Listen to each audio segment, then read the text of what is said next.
দর্শক, মাদক একটা সময় আমাদের সমাজের উন্নয়নে বাধা হয়ে দাঁড়িয়েছিল। পরিবারের সদস্যদের মধ্যে চিন্তার কারণ ছিল মাদক, কিন্তু বর্তমানে মাদকের চেয়ে বড় চিন্তার কারণ হয়ে দাঁড়িয়েছে কিশোর গ্যাং। এমন কোনো ন্যাক্কারজনক কাজ নেই যা এই কিশোর গ্যাং করতে পারে না, তবে এটার জন্য কিছুটা হলেও দায়ী আমরা, আমাদের পরিবারের সদস্যরা।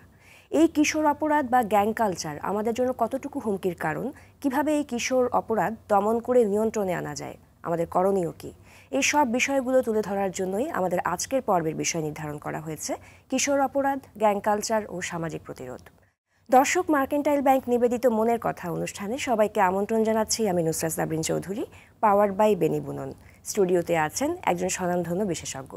আমাদের সাথে আছেন ডক্টর এম শাহিন খান, অধ্যাপক, clinical social work masters programme, সমাজ কল্যাণ ও গবেষণা ইনস্টিটিউট, ঢাকা বিশ্ববিদ্যালয়। স্যার কেমন আছেন? আমি ভালো, থ্যাংক ইউ। আপনি কেমন? ধন্যবাদ স্যার, আমিও ভালো আছি এবং স্বাগতম আপনাকে আমাদের আজকের এই অনুষ্ঠানে। আপনাকেও ধন্যবাদ জানাই যে আপনার যে আজকের যে আলোচনার বিষয়টি, এটি বর্তমান সময়ে খুবই গুরুত্বপূর্ণ একটি বিষয়। এই বিষয়ে আপনি অতিথি হিসাবে আমাকে স্টুডিওতে আমন্ত্রণ জানিয়েছেন, এই জন্য আপনাকে ধন্যবাদ জানাই। পাশাপাশি আরটিভির যে সকল দর্শক শ্রোতা আজকের এই অনুষ্ঠানটি দেখছেন, তাদের সকলকে শুভেচ্ছা। ধন্যবাদ স্যার। আমরা সবসময় সমাজের শৃঙ্খলা ও মানব সম্পদ উন্নয়নের কথা বলি, এবং আমাদের এই মানব সম্পদের কিন্তু একটা গুরুত্বপূর্ণ অংশ হচ্ছে শিশু কিশোররা, এবং আমরা দেখতে পাচ্ছি এখন শিশু কিশোররা কিন্তু বিভিন্ন ধরনের গ্যাং কালচারের সঙ্গে জড়িয়ে যাচ্ছে। এই গ্যাং কালচারটা আসলে কি, এবং এটা কেন আমাদের সমাজে এখন এত ব্যাপ্তি ছড়িয়েছে, এবং আমি যদি বাংলাদেশের প্রেক্ষাপটে এই চিত্রটা একটু জানতে চাই। চমৎকারভাবে আপনি কিশোর অপরাধ, গ্যাং কালচার এই বিষয়টি নিয়ে এসেছেন। লক্ষ্য করুন, কিশোর অপরাধ এটি সকল সমাজের জন্যই একটি বড় সামাজিক সমস্যা। এটি আমাদের দেশে যেমন রয়েছে, এটি বিশ্বের বিভিন্ন দেশে এটি রয়েছে, তবে এক এক দেশের এর ধরন ভিন্ন, এর বৈচিত্র্যতা রয়েছে।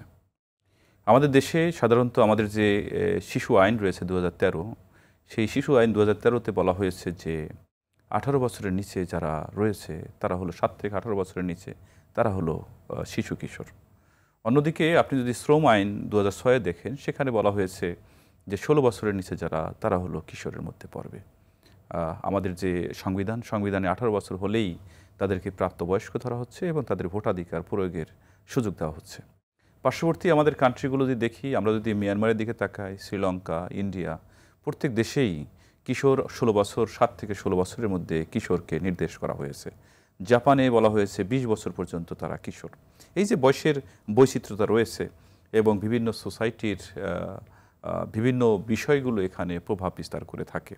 তো সাধারণত আমরা কিশোর অপরাধ বলতে সাধারণত মনে করি যে এই বয়সের 7 থেকে 16 বছর, 18 বছরের নিচে যে সকল শিশু কিশোর রয়েছে, তারা যদি সমাজ বিরোধী, সমাজের রীতিনীতি বিরোধী, প্রচলিত যে আইন রয়েছে সে আইন বিরোধী, মূল্যবোধ বিরোধী কোনো কার্যকলাপে লিপ্ত হয়, তখনই আমরা তাকে কিশোর অপরাধ হিসাবে আমরা চিহ্নিত করে থাকি।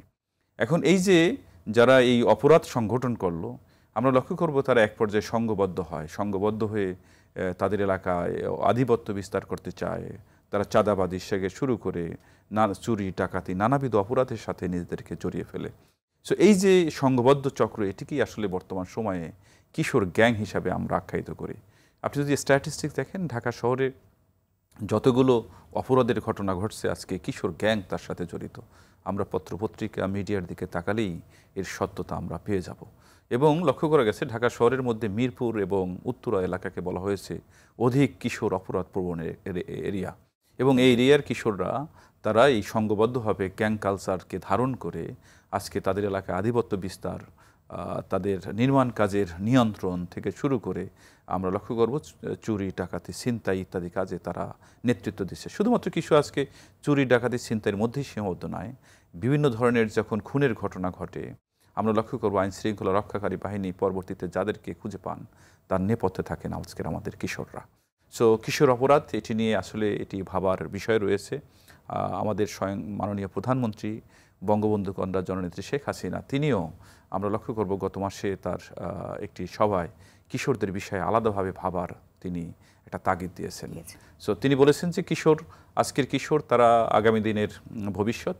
সো স্বাভাবিকভাবেই সেই কিশোরের একটি অংশ আজকে যদি অপরাধ প্রবণ হয়ে ওঠে, তারা যদি অপরাধী হয়ে ওঠে, তাদেরকে অবশ্যই আইনের আওতায় আনতে হবে। পাশাপাশি তাদের এই সমস্যা ডিল করার ক্ষেত্রে যাতে অন্য অপরাধীর সমস্যা আমরা যেভাবে ডিল করি সেই একইভাবে দেখা না হয়।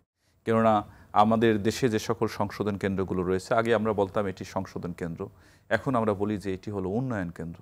কেননা আপনি যখনই বলবেন যে সংশোধন, সংশোধন মানেই তো সেখানে কিছু প্রবলেম থেকে যায়।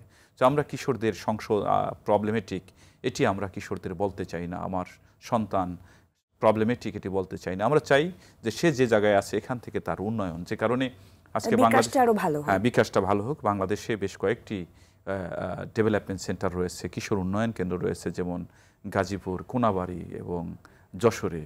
সো এই কিশোর উন্নয়ন কেন্দ্রে তাদের যাতে যথাযথভাবে তাদেরকে ডিল করা হয়। অনেক অভিযোগ রয়েছে এখানে গিয়ে কিশোর যে অবস্থায় ছিল তার চেয়ে আরও বেশি অপরাধপ্রবণ হয়ে ওঠে। আবার যে সকল কিশোর সাজাপ্রাপ্ত হন আইনের চোখে, যখন তাদের প্রচলিত যে জেল সিস্টেম রয়েছে সেখানে যখন তাদেরকে রাখা হয়, তো সেখানে দেখি সে আরও দাগী আসামি হিসাবে, দাগী অপরাধী হিসাবে সেখান থেকে বেরিয়ে আসে। সো মাননীয় প্রধানমন্ত্রী এক্ষেত্রে বিশেষ নির্দেশনা দিয়েছেন আইন শৃঙ্খলা রক্ষাকারী বাহিনীকে। তিনি বলেছেন যে পরিবারের অভিভাবক, স্থানীয় জনপ্রতিনিধি, শিক্ষক সকলের সমন্বয়ে একটি সমন্বিত উদ্যোগ গ্রহণ করতে হবে, যাতে আজকে কিশোর অপরাধ যে সমস্যা সেটিকে আমরা সাকসেসফুলি আমরা মোকাবেলা করতে পারি। একদমই তাই। অনেক ধন্যবাদ স্যার। এবং বর্তমান সরকার খুব আন্তরিকভাবে আসলে চেষ্টা করে যাচ্ছে কিশোর অপরাধ, মাদক, এই সব কিছু বিষয়গুলো আসলে খুব শক্ত হাতে দমন করার জন্য। এবং আমরা যদি একটু ছোট্ট একটা প্রতিবেদন দেখি যে ঢাকা মেট্রোপলিটন পুলিশের 2023 সালের একটা জরিপ যদি দেখা হয়, ঢাকা শহরে যত 25টা খুন হয়েছে তার সাথে কিন্তু এই কিশোর গ্যাং আসলে জড়িত। আমি যদি একটু জানতে চাই যে কিশোর অপরাধের কারণগুলো বাংলাদেশের প্রেক্ষাপটে আসলে কি হতে পারে? কিশোর অপরাধের নানাবিধ আমাদের সোসাইটিতে নানাবিধ বিষয়ের আসলে পিছনে জড়িত। তো আমরা যদি গবেষণা দেখি, আমি আসলে সমাজবিজ্ঞানের একজন ছাত্র হিসাবে এই বিষয়ে অনেক গবেষণা করার অভিজ্ঞতা আমার আছে। আমি যখন মাস্টার্সের শিক্ষার্থী ঢাকা বিশ্ববিদ্যালয়ের, তখন মাস্টার্সের একটি কোর্সের অংশই ছিল যে একটি থিসিস করা, কোনো একটি বিষয়ে পার্টিকুলার সোশ্যাল ইস্যুতে গবেষণা কাজটি করা। তো সেই সময় আমার যে গবেষণার বিষয় ছিল সেটি হলো পরিবারে কিশোর অপরাধ সমস্যা। এটি নিয়ে অভিভাবকরা কী ভাবেন, এটি নিয়ে যারা সেবাদানকারী যারা রয়েছেন তাদের ভাবনাটা কী, কীভাবে এটিকে মোকাবেলা করতে চান, এ বিষয়ে একটি গবেষণা কাজ আমি তখন করার সুযোগ হয়েছে। পরবর্তী পর্যায়ে শিক্ষকতায় এসে বিভিন্ন পর্যায়ে এটি নিয়ে লেখালেখি করা বা কাজ করার আমার সুযোগ হয়েছে। এবং সেখান থেকে আমি যেটি দেখেছি যে কিশোর অপরাধের পিছনে আমাদের যে সামাজিক যে বিভিন্ন অবস্থা সেটি নানাভাবে জড়িত। আমরা লক্ষ্য করব যে আমাদের সোসাইটির পারিবারিক অবস্থা যদি লক্ষ্য করি, পারিবারিক যে বন্ধন, সেই বন্ধনটি কিন্তু আগের মতো নেই। আজকে যৌথ পরিবার ব্যবস্থা ভেঙে আজকে আমরা একক পরিবার ব্যবস্থায় আমরা শহর জীবনে বসবাস করছি। সো সন্তানকে যে কোয়ালিটি টাইম দেওয়া, তার সাথে সন্তানের সাথে পিতামাতার কোয়ালিটি টাইম স্পেন্ডের যে বিষয়টি, সেটি কিন্তু অনেক ক্ষেত্রেই অ্যাবসেন্ট। পাশাপাশি আপনি লক্ষ্য করবেন যে আজকে যোগাযোগ প্রযুক্তির উন্নয়নের ফলে আজকে ডিজিটাল বাংলাদেশ, স্মার্ট বাংলাদেশের দিকে আমরা যাচ্ছি। হাতে হাতে আমাদের স্মার্টফোন, বাসার টিভিতে আমাদের ইন্টারনেট সংযোগ, বাচ্চা ইচ্ছা করলেই সে যে কোনো সাইটে সে ঢুকে যাওয়ার তার সুযোগ রয়েছে। বাসায় সারাদিন সে ডিভাইস ভিত্তিক হয়ে পড়েছে, গেম খেলছে। তো এটি তার মানসিক জগতে অন্যরকম একটি পরিবর্তন এনে দেয়। এটি একটি দিক। আরেকটি দিক হলো আমাদের যে সন্তানদের যে ধরনের কেয়ারিংয়ের আওতায় আনা দরকার, সেই কেয়ারিংটি কিন্তু আমরা নিতে পারছি না। সন্তানকে স্কুলে ভর্তি করে দিয়েই, কোচিং সেন্টারে ভর্তি করে দিয়েই আমরা অনেক সময় আমাদের দায়িত্বের জায়গাটি আমরা পরিষ্কার করে ফেলছি, কিন্তু আসলে এটি নয়। আমার সন্তান কোথায় যাচ্ছে, কার সাথে মিশছে, কার সাথে টাইম স্পেন্ড করছে, তার খেলার সাথী কারা, এই বিষয়গুলো দেখভাল করা কিন্তু অভিভাবকের দায়িত্ব, প্রপার মনিটরিংটা দরকার। সেটি কিন্তু আমরা করতে পারছি না। আরেকটি শ্রেণী যেটি রয়েছে সেটি হলো দারিদ্র একটি বড় সমস্যা। বিশেষ করে যারা এক্সট্রিম পুর পিপল, যারা তাদের যে খাবার জোগাতে, তাদের জীবনের তাদের পরিশ্রমের অধিকাংশ অর্থ খাবার জোগাতেই শেষ হয়ে যায়। পরিবারের অধিকাংশ সদস্য নির্ভরশীল এবং নারী সদস্যই পরিবারকে নেতৃত্ব দেন। পুরুষ সদস্য থাকলেও তিনি কাজ করতে অক্ষম অথবা মৃত্যুবরণ করেছেন। এরকম যে সকল পরিবার, সে সকল পরিবারের সদস্যদের মধ্যে দেখি যে আমরা লক্ষ্য করি যে সে সকল পরিবারের সন্তানরা অধিক মাত্রায় অপরাধপ্রবণ তাদের মধ্যে গ্রো করে। আবার যে সকল পরিবারে পিতামাতার মধ্যে সে ধরনের আন্ডারস্ট্যান্ডিং নেই, পারিবারিক বিশৃঙ্খলা রয়েছে, এরকম একটি অপরাধপ্রবণ অবস্থায় যখন একজন শিশু বেড়ে ওঠে, সেটি কিন্তু তার মানসিক জগতে একটি পরিবর্তন ঘটায়, প্রভাব বিস্তার করে। এ সকল শিশুর মধ্যেও আমরা লক্ষ্য করি যে কিশোর অপরাধ প্রবণতা বেড়ে ওঠে। সো আরও যে সকল বিষয়ে রাজনৈতিক একটা বিষয় তো রয়েছে। আমরা অনেক অনেক এলাকায় অনেক ক্ষেত্রেই লক্ষ্য করি যে রাজনৈতিক যে সকল নেতৃবৃন্দ রয়েছেন তারাও তাদের স্বার্থ উদ্ধার করার জন্য, তাদের টার্গেটে রিচ করার জন্য এই কিশোরদের, কোমলমতি শিক্ষক কিশোরদের তারা ব্যবহার করছেন এবং অত্যন্ত স্বল্প মূল্যে তাদেরকে ব্যবহার করতে পারছেন। যে কারণে এই যে নানাবিধ কারণ, এই কারণে আজকে আমরা লক্ষ্য করব আমাদের সোসাইটিতে কিশোর অপরাধ প্রবণতা এটি ধীরে ধীরে বেড়েই চলছে, যেটি আমাদের জন্য খুবই উদ্বেগজনক। কেননা এই কিশোরকেই তো আমরা বলি যে তারা আগামী দিনে এই জাতিকে, এই দেশকে নেতৃত্ব দেবে। একদম, এটা আমাদের ভবিষ্যতের জন্য একটা আসলে হুমকি স্বরূপ। এবং এই যে বহুমুখী কারণগুলো আছে, যদি স্যার একটু বলতে চাই যে আমরা অপেক্ষাকৃত দরিদ্র পরিবারের বিষয়টা তো আসলে জানি, কিন্তু এখন উচ্চবিত্ত পরিবারের শিশু কিশোররাও কিন্তু কিশোর অপরাধের সঙ্গে জড়িয়ে যাচ্ছে। এটা কি শুধুমাত্র পারিবারিক কাঠামো বা পরিবারের যে আন্তঃসম্পর্কগুলোই এটার জন্য দায়ী, নাকি পাওয়ার এক্সারসাইজ বা একটু হিরোইজম দেখানো এই বিষয়গুলোও আসলে পাশাপাশি চলে আসে? যে চমৎকার একটি বিষয় আপনি অবতারণা করেছেন। আমি বলার চেষ্টা করেছিলাম যে এটি দারিদ্র্যই এর একমাত্র কারণ নয়। আমরা উচ্চবিত্ত পরিবারের মধ্যেও আমরা লক্ষ্য করব যে কিশোর অপরাধ প্রবণতা এটি বেড়ে চলছে। এবং সেক্ষেত্রে আমি বলেছি যে পরিবার, পিতামাতা তার সন্তানকে যদি যথাযথ কোয়ালিটি টাইম দিতে না পারেন, প্রপার মনিটরিংয়ের মধ্যে না রাখতে পারেন, অতিরিক্ত প্রয়োজনের অতিরিক্ত অর্থর অপব্যবহার করার সুযোগ যদি কোনো শিশু কিশোর পায়, সেক্ষেত্রে কিন্তু তাদের মধ্যে কিশোর অপরাধ প্রবণতা বেড়ে যেতে পারে। আরেকটা বিষয় লক্ষ্য করবে, সেটি হলো কিশোরদের বয়সটি এরকম। আমাদের দেশে একজন কিশোর 12 বছর পার হলেই মোটামুটি আমাদের যে ক্লাইমেটিক সিচুয়েশন, আমাদের যে ফুডিং হ্যাবিট, সে কিন্তু অনেকটা অন্যান্য কান্ট্রির তুলনায় তার তার তার যে ম্যাচুরিটি অনেক বেড়ে যায়। সো স্বাভাবিকভাবেই এই কিশোর সে নিজেকে কিন্তু হিরো ভাবতে শুরু করে। আপনি যেটি বলেছেন এটি এটি যথার্থই। সে অনেক সময় ভাবে যে he or she is the king of the society. So যা কিছু তাই সে করতে পারে, এরকম একটি। আর যখন কতগুলো কিশোর একত্রে সঙ্গবদ্ধ হয়, সো স্বাভাবিকভাবেই তখন তার মধ্যে কিন্তু এই হিরোইজম এটি কিন্তু তার মধ্যে চলে আসে এবং সে ভাবে যে আমি যা ইচ্ছা তাই করতে পারি। এবং এর মধ্যে থেকেই সে নতুন একটি আনন্দ, উদ্দীপনা সে খুঁজে পায় এবং এর কারণে সে এই অপরাধ জগতের দিকে আরও বেশি ধাবিত হয়। প্রাথমিক পর্যায়ে আমরা লক্ষ্য করি এ সকল কিশোররা পিতামাতার কাছ থেকে, তার পকেট থেকে চুরি করে অথবা বাসার অন্য কোনো সামগ্রী বিক্রি করে তারা এই অপরাধের দিকে পা বাড়ায়, মাদক অথবা নেশাজাতীয় দ্রব্য গ্রহণ করে। এটি যখন সম্ভব না হয়, আমরা লক্ষ্য করি সে চুরি, ছিনতাই, রাহাজানি এ সকল কাজের সাথে সে ইনভলভ হয়। যখন এটিও সম্ভব না হয়, তখন আমরা লক্ষ্য করব তারা সংঘবদ্ধ চক্রের সাথে তারা মিশে যায়। এবং এটি যখনই তারা এই পথে যায়, তখনই আমরা লক্ষ্য করব বড় একটি চক্র তারা তৈরি করে এবং তারা দিনের অধিকাংশ সময় একত্রে কাটায়, একত্রে থাকতে তাদের ভালো লাগে।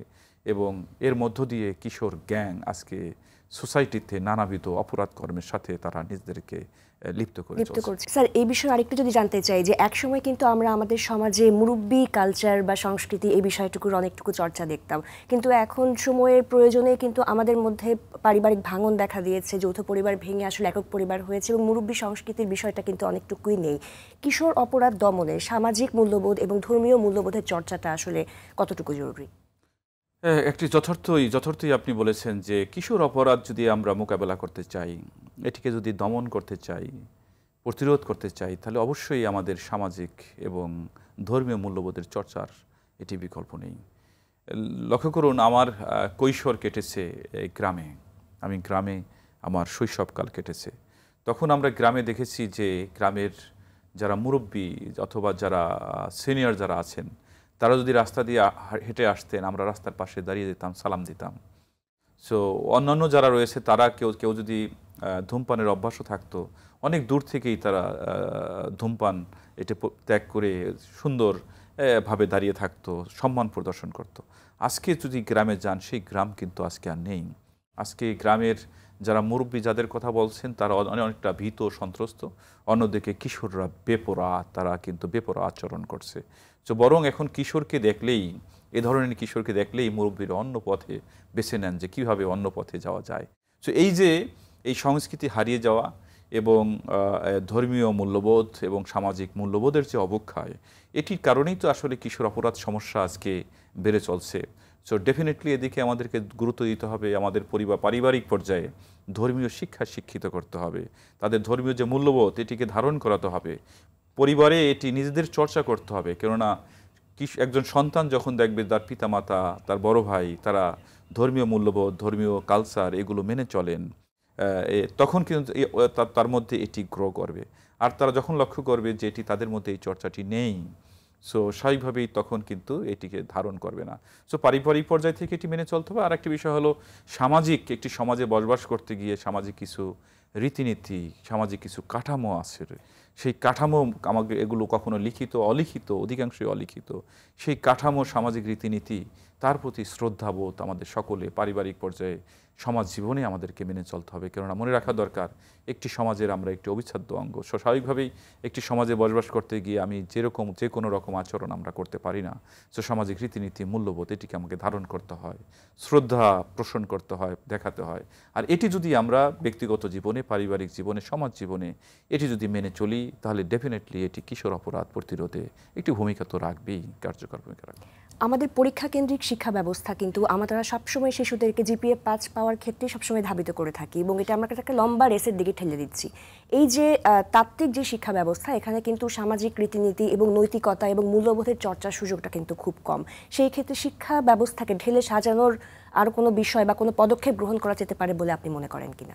আপনি যে বিষয়টি, একটি গুরুত্বপূর্ণ বিষয়ে আপনি এখানে অবতারণা করলেন, শিক্ষা ব্যবস্থা নিয়ে। আমরা পূর্বে যেটি দেখেছি, আমরা যে শিক্ষা ব্যবস্থার মধ্য দিয়ে যে শিক্ষাক্রম আমরা সকলেই যে শিক্ষাক্রম ব্যবস্থার মধ্য দিয়ে এসেছি, সেখানে দেখেছি একটি মুখস্থ নির্ভর শিক্ষা ব্যবস্থা, একটি পাঠ্যপুস্তক নির্ভর একটি শিক্ষা ব্যবস্থা। যে যত বেশি মুখস্থ করতে পারবে সে তত বেশি ভালো রেজাল্ট, তাকে আমরা অভিনন্দন জানাচ্ছি, বাহবা দিচ্ছি, তার মেধার স্বীকৃতি দিচ্ছি, নানাবিধ কথা বলছি।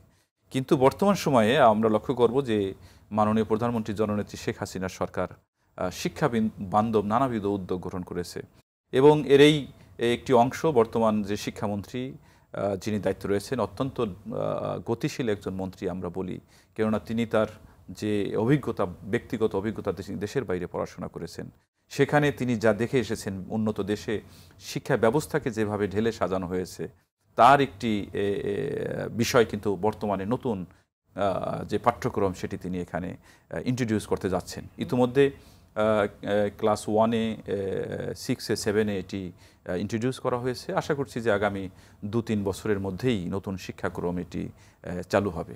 এবং এই শিক্ষাক্রমে যে কথাটি বলা হয়েছে যে সেটি হলো যে কর্মের মধ্য দিয়ে একজন শিক্ষার্থী শিখবে, কাজ করার মধ্য দিয়ে শিখবে, বিভিন্ন প্রেজেন্টেশনের মধ্য দিয়ে শিখবে, সে বিভিন্ন প্রজেক্ট তৈরি করার মধ্য দিয়ে শিখবে, অডিও ভিজুয়াল এর মাধ্যমে শিখবে, সরাসরি কোনো প্রজেক্টে পার্টিসিপেট করে শিখবে। সো এর মানে হলো একটি পার্টিসিপেটরি লার্নিং প্রসেসের মধ্যে তিনি নিয়ে এসেছেন, যেটি মুখস্থ নির্ভর নয়, যেটি তার আজীবন মনে থাকবে। সো এই যে নতুন শিক্ষাক্রম, এটি কিন্তু আমাদেরকে অনেক বেশি আমাদের শিক্ষার্থীদের পড়াশোনার প্রতি তাদের মনোযোগী করে তুলবে। আগে যে পড়াশোনার প্রতি যে ভীতি, বিশেষ করে পিতামাতাদের মধ্যে যে উদ্বিগ্নতা, সেটি কিন্তু বর্তমান শিক্ষাক্রমে নেই। সো একজন শিক্ষার্থী অনেক বেশি আনন্দ নিয়ে হেসে খেলে এই নতুন কারিকুলামে তা পার্টিসিপেট করার সুযোগ, খুব বেশি গুরুত্ব দেওয়া হয়েছে। সো এর ফলে যেটি ঘটবে সেটি হলো এই সকল কিশোররা তারা কিন্তু তাদের মধ্যে এই মানসিক মেন্টাল স্ট্রেসটা তাদের কম থাকবে।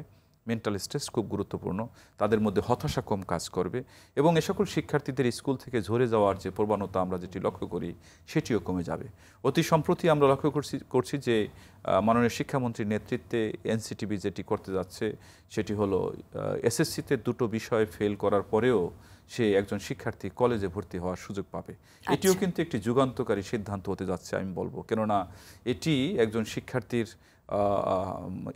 স্কুল থেকে এই পর্যায় থেকে ঝরে যাওয়া এবং তার মধ্যে হতাশা আসার ফলে তাকে তার যে অপরাধপ্রবণ হয়ে যাওয়ার যে একটি সুযোগ, সেটি কিন্তু এখানে অনেকটা অ্যাড্রেস করবে।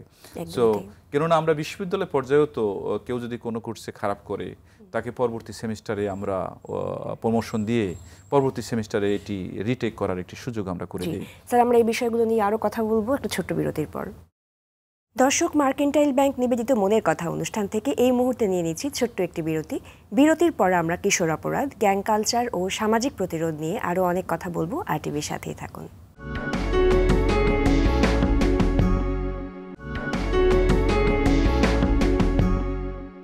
বিরতির পর সবাইকে আরও একবার স্বাগত মার্কেন্টাইল ব্যাংক নিবেদিত মনের কথা অনুষ্ঠানে পাওয়ার্ড বাই বেনি বুনন। আজকের পর্বের বিষয় কিশোর অপরাধ, গ্যাং কালচার ও সামাজিক প্রতিরোধ। স্যার, আমরা শিক্ষা প্রতিষ্ঠান এবং শিক্ষাক্রম নতুন করে ঢেলে সাজানোর বিষয়গুলো নিয়ে কথা বলছিলাম, জানছিলাম। তো আমরা যখন স্যার আমাদের আগের শিক্ষা ব্যবস্থার কথা ধরে থাকি, তখন কিন্তু শিক্ষকরা অনেকটুকু শাসন করতেন এবং সামাজিক মূল্যবোধ বা যেই মুরব্বী সংস্কৃতির কথা যেটা আমরা শুনে আসছিলাম, তখন সেগুলো নিয়ে কিন্তু অনেকটুকুই আসলে স্টুডেন্টদেরকে ওনারা গাইড করতেন। কিন্তু এখন কিন্তু সময়ের সঙ্গে সঙ্গে সব কিছু পরিবর্তন হয়ে গেছে, যে এখন টিচার্সরাও কিন্তু অনেকটুকু ভয় পায় যে স্টুডেন্টদের সাথে কথা বলতে, এবং বাবা মারা কিন্তু অনেকটুকু আগ্রাসীও হয়ে থাকেন অনেকটা সময়। তো সেই বিষয়টা কি আসলে স্টুডেন্টদেরকে অনেকটুকু আরও অ্যাগ্রেসিভ হয়ে যাওয়ার ক্ষেত্রে বা তাদের মূল্যবোধের চর্চার ক্ষেত্রে আসলে কোনো প্রভাব ফেলে কিনা? না, তা তো অবশ্যই যথার্থই বলেছেন। সেটি হলো আগে শিক্ষকদের আমরা যেভাবে দেখেছি, যেভাবে স্কুল, বিশেষ করে স্কুল পর্যায়ে একজন শিক্ষক একজন শিক্ষার্থীকে যে কেয়ারিংয়ের আওতায় নিয়ে আসতেন, একজন শিক্ষকের সাথে শিক্ষার্থীর যে ইন্টারেকশনটি ছিল, সেটি অনেক ক্ষেত্রে, সকল ক্ষেত্রে আমি এটি বলতে চাই না, কিছু কিছু ক্ষেত্রে তার একটি অ্যাবসেন্স আমরা লক্ষ্য করি। এবং পিতামাতা সন্তানকে যেভাবে শাসন করতেন, যেভাবে মনিটর করতেন, এটিও পারিবারিক পর্যায়ে এই যে আকাশ সংস্কৃতি সহ বিভিন্ন কারণে আজকে সেটি সম্ভব হয়ে উঠছে না, সেটি করা সম্ভব হচ্ছে না। যে কারণে আজকে কিশোররা তাদের মধ্যে এই অপরাধ প্রবণতা, তাদের মধ্যে গ্যাং কালচার, তাদের মধ্যে এই অপরাধ প্রবণ হওয়ার যে টেন্ডেন্সি, এটি ধীরে ধীরে বেড়ে যাচ্ছে। তো শিক্ষকদের এখানে ডেফিনেটলি শিক্ষকদের দায়িত্ব নেওয়ার বিষয় রয়েছে। শিক্ষকরা, আমরা যেটি মাঝে মধ্যেই মিডিয়াতে আমরা লক্ষ্য করি যে কিছু কিছু শিক্ষক অনেক সময় তাদের কারণেও স্কুল পর্যায়ে কোনো শিক্ষার্থী, তাদের কিছু দায়ের কথা আমি এখানে বলি। সেটি হলো কিছু কিছু শিক্ষকদের ক্ষেত্রে লক্ষ্য করি তারা শিক্ষার্থীকে ঠিকভাবে যে তাদেরকে ডিল করা, সেই ডিলিংয়ের কাজটি তারা করেন না। যে কারণে শিক্ষার্থীদের মধ্যে হতাশা কাজ করে, নাম্বার প্রাপ্তি অপ্রাপ্তির বিষয়টি রয়েছে।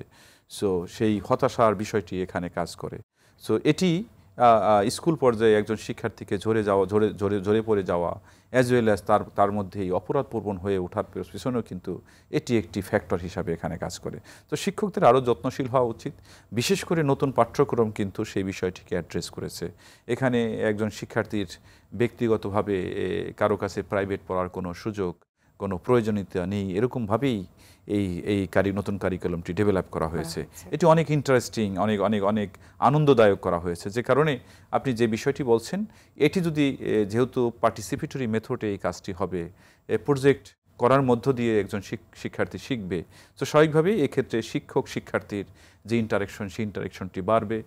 শিক্ষকদের মনিটরিং বাড়বে এবং এর মধ্য দিয়ে শিক্ষার্থীর মধ্যে যে অপরাধপ্রবণ হয়ে যাওয়ার যে টেন্ডেন্সি, সেটিও অনেকটা রোধ হয়ে আসবে। স্যার, কিশোরদের মাঝে কিন্তু মাদকাসক্তির পরিমাণ এখন দিন দিন বাড়ছে, এবং এই যে মাদক চোরাচালান বা মাদকাসক্তির বিষয়ে কিন্তু একটা স্বার্থান্বেষী মহলও কিন্তু তাদেরকে একইভাবে ব্যবহারও করে যাচ্ছে, যেটা ওই যে বহুমুখী কারণগুলোর বিষয়ে আসলে উঠে আসছিল।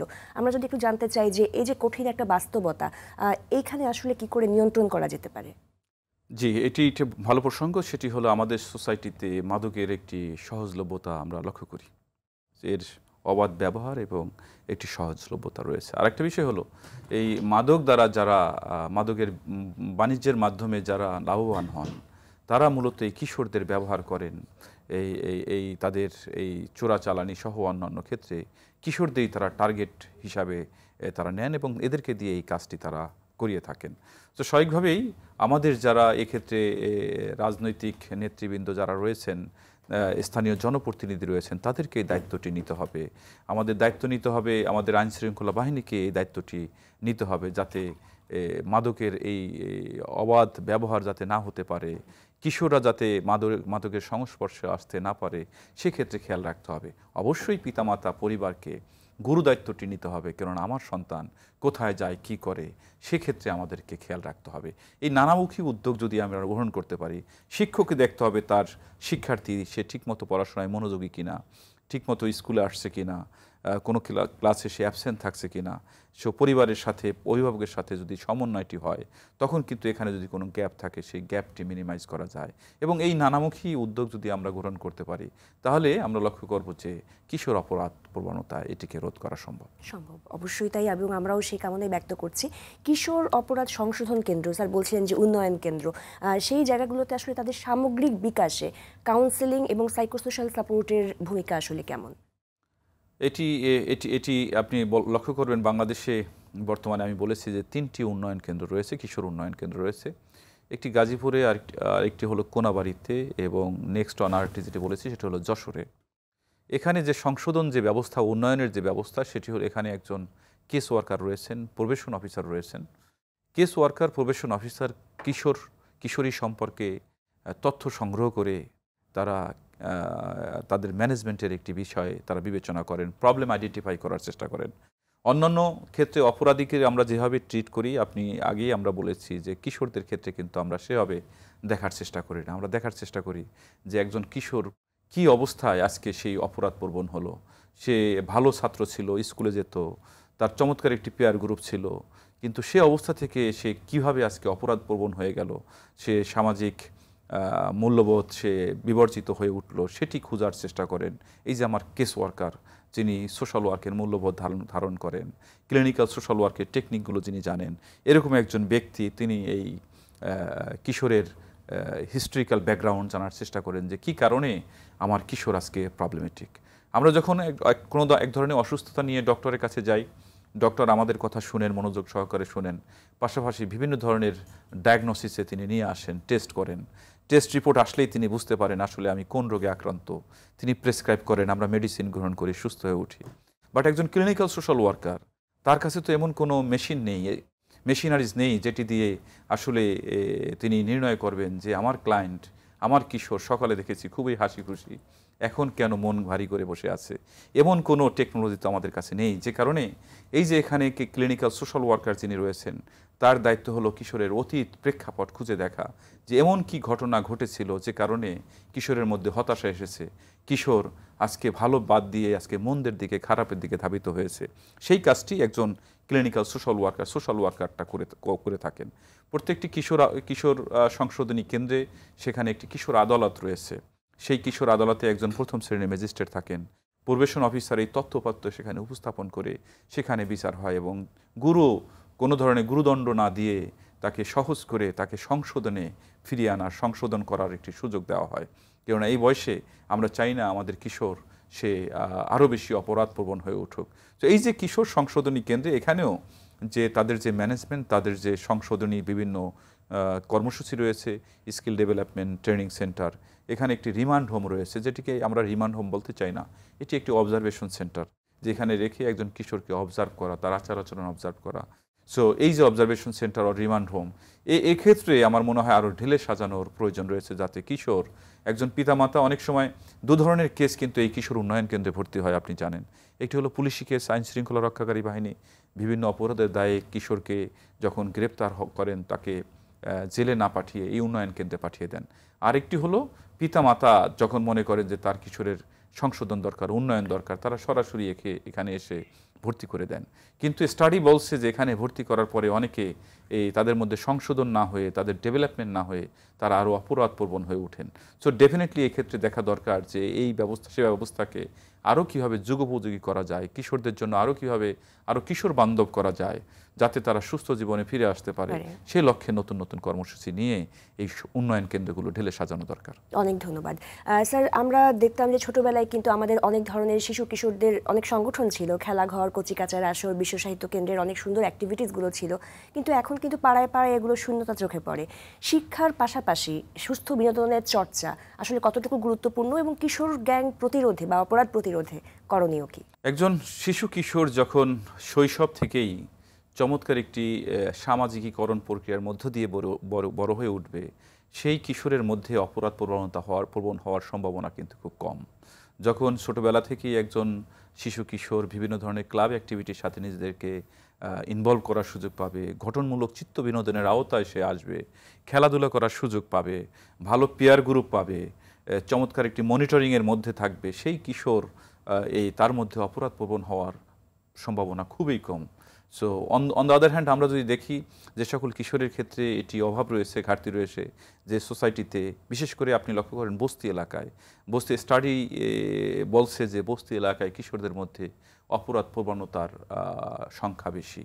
কোস্টাল এরিয়ায় যেখানে প্রতি বছরই কোনো না কোনো ডিজাস্টার এফেক্ট করে, দারিদ্রতা চরম আকার ধারণ করেছে, সে সকল এলাকায় আমরা লক্ষ্য করব যে সেখানে এই সামাজিকীকরণের কথা বলি, সুষ্ঠু বিনোদনের কথা বলি, গঠনমূলক বিনোদনের কথা বলি, বিভিন্ন ক্লাব অ্যাক্টিভিটির কথা বলি, এটি তো সেখানে নেই। এই সুযোগ সেখানকার শিশু কিশোররা কোনো অবস্থাতেই পান না। স্বাভাবিকভাবেই তাদের মধ্যে কিন্তু এই অপরাধ প্রবণতায় বেড়ে ওঠে। সো স্বাভাবিকভাবেই আমাদের এদিকেও আমাদের জোর দেওয়া দরকার যে আমাদের সকল শিশু কিশোর যাতে শৈশব থেকেই এই বিভিন্ন ধরনের এই ক্লাব অ্যাক্টিভিটির মধ্য দিয়ে তারা বড় হয়ে উঠতে পারে, তারা যাতে গঠনমূলক চিত্ত বিনোদনের আওতায় আসতে পারে, তারা যাতে কঠোর মনিটরিংয়ের মধ্যে থাকে, আইনের প্রতিও তাদের যাতে শ্রদ্ধাবোধ গড়ে ওঠে, পারিবারিক পর্যায়ে মূল্যবোধটি যাতে উন্নত হয়, এই বিষয়গুলো যদি আমরা এনশিওর করতে পারি তাহলে অবশ্যই আমরা কিশোরকে উন্নত করে উন্নত মানবিকতাবোধ তার মধ্যে গড়ে উঠবে, দৃষ্টিভঙ্গি গড়ে উঠবে, এবং সেই কিশোর আমরা যে কথা বলি অবশ্যই ভবিষ্যতে এই জাতিকে নেতৃত্ব দিতে পারবে। অনেক ধন্যবাদ স্যার। আমরা অনুষ্ঠানের একেবারেই শেষ পর্যায়ে চলে এসেছি। সর্বশেষ কিশোর অপরাধ দমনে পরিবারের ভূমিকা সম্পর্কে যদি দর্শকদের উদ্দেশ্যে কিছু বলেন। অবশ্যই পরিবারের ভূমিকা সবসময় আমি যেটি বলি, পরিবারের ভূমিকা কিশোর উন্নয়নের ক্ষেত্রে, কিশোর অপরাধ নিয়ন্ত্রণের ক্ষেত্রে পরিবারের ভূমিকা সবচেয়ে গুরুত্বপূর্ণ। কেননা পরিবারই হলো এমন একটি প্রতিষ্ঠান যে প্রতিষ্ঠান থেকে কিশোর তার মূল্যবোধকে ধারণ করে, নৈতিকতা সে শিখে, সে ভালো মন্দ বুঝতে শিখে। সো পারিবারিক পর্যায়ে একজন কিশোরকে এই ভালো বিষয়গুলোর মধ্যে তাকে রাখতে হবে, নৈতিকতা শেখাতে হবে, বিভিন্ন সফলতার গল্প তাকে শোনাতে হবে, ভালো দিকগুলো তুলে ধরতে হবে, ধর্মীয় শিক্ষায় শিক্ষিত করে তুলতে হবে, ধর্মীয় মূল্যবোধকে ধারণ করার জন্য তাকে তাগিদ দিতে হবে। এই নানাবিধ উদ্যোগ। আরেকটি কথা যে কথা বলছিলাম সেটি হলো অবশ্যই পিতামাতাকে তার সন্তানের সাথে কোয়ালিটি টাইম স্পেন্ড এটি করতে হবে। পারিবারিক পর্যায়ে কোনো অবস্থাতেই ভায়োলেন্স নয়, বিশৃঙ্খলা নয়, একটি সুন্দর সুস্থ পারিবারিক পরিবেশই পারে একজন কিশোরকে সুন্দর সুস্থভাবে বেড়ে ওঠার ক্ষেত্রে। অনেক ধন্যবাদ স্যার, অনেক ধন্যবাদ। আশা করছি এই অনুষ্ঠান থেকে দর্শকরা অনেক উপকৃত হবে। আপনাকে অনেক ধন্যবাদ আমাকে এই অনুষ্ঠানে কথা বলার সুযোগ দেওয়ার জন্য। দর্শক, ঘুমিয়ে আছে শিশুর পিতা সব শিশুরই অন্তরে, উক্তিটির পরিপ্রেক্ষিতে বলতে হয় আজকে যে শিশু কাল সে শিশুই পরিণত হয়ে পরিবারের, সমাজের, দেশের এবং জাতির কর্ণধার হবে, এবং তাকে শিশুকাল পেরিয়েই পড়তে হয় কিশোর জীবনে। আর এখানেই জীবনের গতিপথে বাঁক নেওয়ার সম্ভাবনা তৈরি হয়। তাই সময় থাকতেই প্রয়োজন সচেতনতা ও প্রপার মনিটরিং। আজকের মতো বিদায় নিচ্ছি মার্কেন্টাইল ব্যাংক নিবেদিত RTVর মনের কথা অনুষ্ঠান থেকে, পাওয়ার্ড বাই বেনি বুনন। সবাই ভালো থাকুন, সুস্থ থাকুন, দেশকে ভালোবাসুন, আর অবশ্যই নিজেকে মাদক মুক্ত রাখুন।